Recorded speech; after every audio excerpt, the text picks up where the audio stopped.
Antonio Crespo también. Se dio una noticia ayer, no habíamos hablado con usted, doctor, en todo el año, en estos Así es, 20, en estos 24 días del año. Es que aquí así es. está la vorágine informativa y los temas, bueno, vaya, pero no quisimos dejar de pasar esta noticia y también cómo ve el arranque de gobierno, ¿por qué no? Vinculado al presidente. ¿Se detiene? ¿Cómo interpretar lo que dice Transparencia Internacional? ¿Se detiene la caída en corrupción, en percepción, o avanzamos, nos estancamos? ¿Cómo interpretarla, doctor? No, bueno, de entrada sí, el hecho de que pasemos del lugar 138 al 130 de los países que están incorporados en Transparencia Internacional, parece una buena noticia, desde luego, ¿no? Se trata de precisamente mejorar la corrupción, que no haya tanta corrupción, en fin, entonces de entrada uno ve eso y dices, mira, está bien y quiere decir que estaría funcionando, o así se interpreta, el combate a la corrupción de este gobierno. Pero hay que tener pues cuidado para interpretar adecuadamente ese dato. ¿Por qué? Porque no es la primera vez que ocurre. También tuvimos un ascenso importante en Transparencia Internacional. ¿Cuándo? El primer año de Fox. Los primeros años de Fox también hubo una mejoría sensible. No recuerdo exactamente de qué lugar a qué lugar, porque además eran menos países. Cada vez se han incorporado más países. Entonces no se puede tomar la medición en automático y decir, estábamos en el lugar 70. Sí, el 70 de a lo mejor 80, por ejemplo. Y ahora es el 130 de 160 países. Entonces eso hay que tomarlo en cuenta también. Pero lo que sí es que hubo una mejora sensible en el primer año de Fox o los primeros 2 años de Fox. Y sin embargo, visto en la historia, pues no se resolvió el problema de corrupción con Fox. Es decir, en realidad no hubo ese combate real, eficaz de corrupción con Fox. Entonces, ¿qué es lo que pasó? Porque Transparencia Internacional en ese momento se registró de esa manera, pues por las expectativas, porque hay que recordar ahí sí también que las percepciones no son en automático las realidades. Pueden, obviamente están influidas, por ejemplo, si los países escandinavos tienen un nivel de percepción bajísimo de corrupción, son los que están en los primeros lugares de esta medición, es porque efectivamente a lo largo de cierto tiempo la gente ha percibido que los niveles de corrupción son bajos. En la burocracia, con la policía, en los trámites, la gente percibe que la corrupción se ha disminuido. Difícilmente podemos decir que no existe, en todos lados existe. También desde luego en los países escandinavos, Canadá, Nueva Zelanda, pero niveles bajísimos en comparación con otros países. Entonces la percepción baja porque la gente efectivamente percibe cotidianamente, año tras año, que los niveles de corrupción ya son muy bajos. Entonces sí hay una relación, pero no es una relación inmediata, sino que es a lo largo del tiempo. Entonces, para saber si esta mejora de pasar de 138 al 130 es real, si está reflejando que la corrupción está bajando, tenemos que esperar a los siguientes años. En los siguientes años se mantiene esa posición o mejora, pero a los siguientes años me refiero ya todo el resto del sexenio, por ejemplo. Quiere decir que efectivamente hubo un avance en el combate a la corrupción. Si después de 3 o 4 años, al final de este sexenio, regresamos más o menos a la posición que teníamos, quiere decir que este avance fue mera esperanza, la esperanza de la gente o la convicción de la gente de que se está combatiendo la corrupción, porque López Obrador lo dice a diario y le creen que sí se está combatiendo de manera eficaz, se traduce en esa mejora de percepción. Si sí hay una mejora real en la corrupción, si de veras hay un combate eficaz en la corrupción, entonces esa mejora se va a mantener e incluso podría mejorar todavía más a lo largo del sexenio. Si regresamos al final... La Sí, calificación que da Transparencia Internacional, perdón, doctor, es de percepción entonces, de sí, combate. total, solamente de percepción. Ujú. Y ya dije, como decíamos, sí hay una relación causal entre los indicadores, la percepción y que de veras la corrupción baja, pero no en un solo año, sino a lo largo del tiempo. Entonces, por eso digo, ahorita no podemos saber, con los datos que tenemos de Transparencia Internacional, no podemos saber si esta mejoría es debida a que de verdad ya bajó la corrupción y la gente lo está percibiendo y sintiendo así, o es el reflejo de la pura esperanza y de la pura convicción de mucha gente de que se está combatiendo la corrupción, aunque no se note en su vida cotidiana.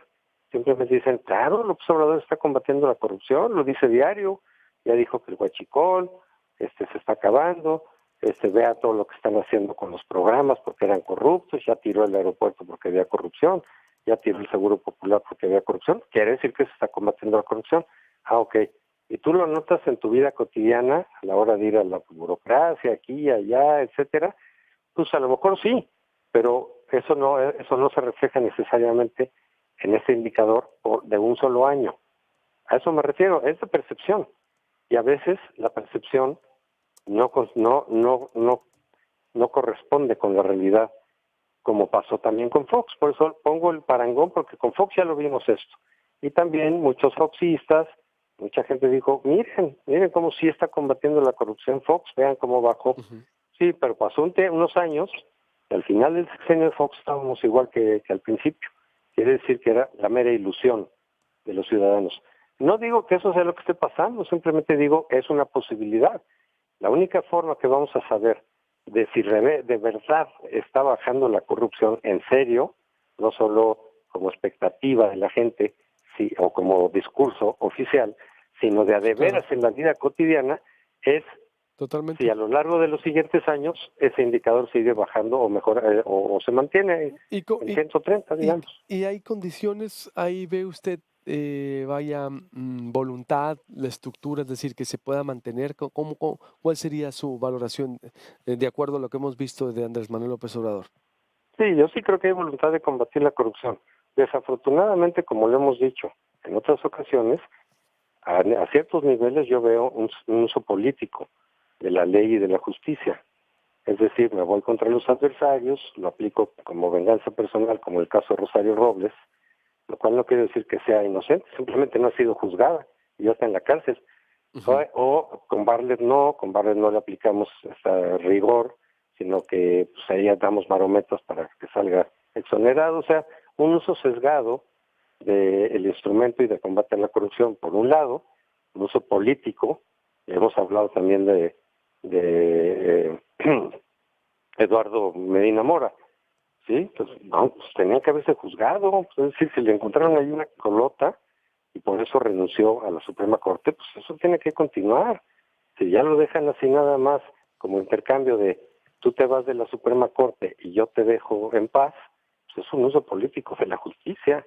Entonces eso tampoco lo podemos saber porque no sabemos qué va a pasar con Medina Mora en el futuro, si de veras siguen investigándolo y eventualmente le aplican la ley y la justicia, digamos, las penalizaciones de toda la corrupción que dicen que incurrió en ello, y que quizás sí, y por eso renunció. Eso ya lo habíamos platicado también. Entonces lo que vemos es, por lo pronto, un uso político sesgado, diferenciado, discrecional de la ley. Y por otro, en el combate, digamos, a los programas sociales, etcétera, que dicen que hay corrupción, y desde luego que debe haber habido corrupción en el Seguro Popular, yo no digo que no, y en las instancias infantiles, etcétera. Si el destruir esos programas así radicalmente, con muchos problemas que generan luego en el tránsito de los nuevos programas, lo que se ha dicho del INSABI, por ejemplo, en los últimos días, es eficaz de verdad para combatir la corrupción administrativa. Puede que sí, pero no lo sabemos todavía a ciencia cierta.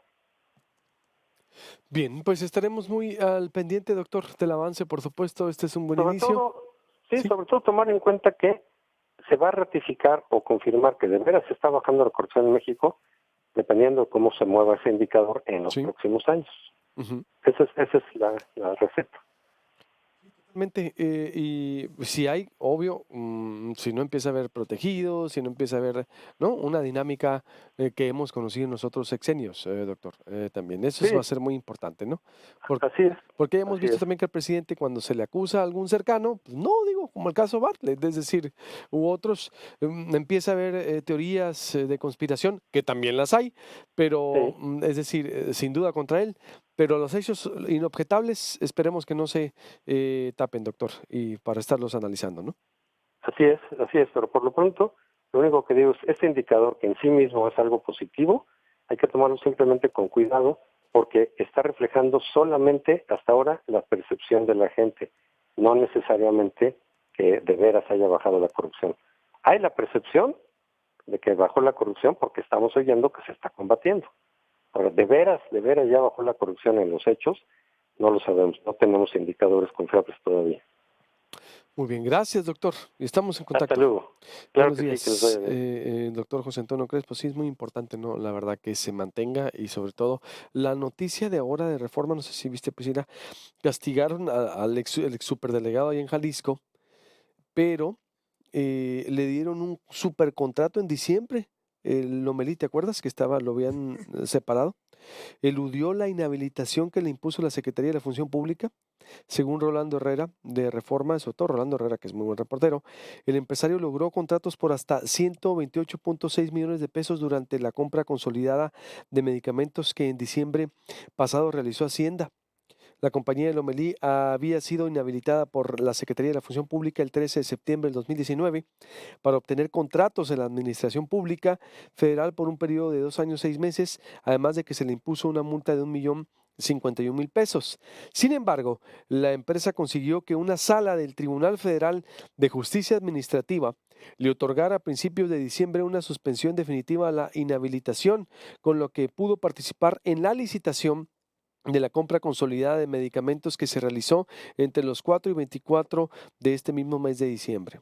Digo, por ejemplo, ahí, tache, la verdad, inadmisible, se debe haber retirado, porque la percepción aquí es que se lo dio el gobierno federal, punto, también. Y sobre todo que es repetir un esquema que ya está tan choteado de corrupción, de compadrazgo, y tache totalmente. No, totalmente inadmisible. A ver, ¿qué no vamos con Arizona? Sí,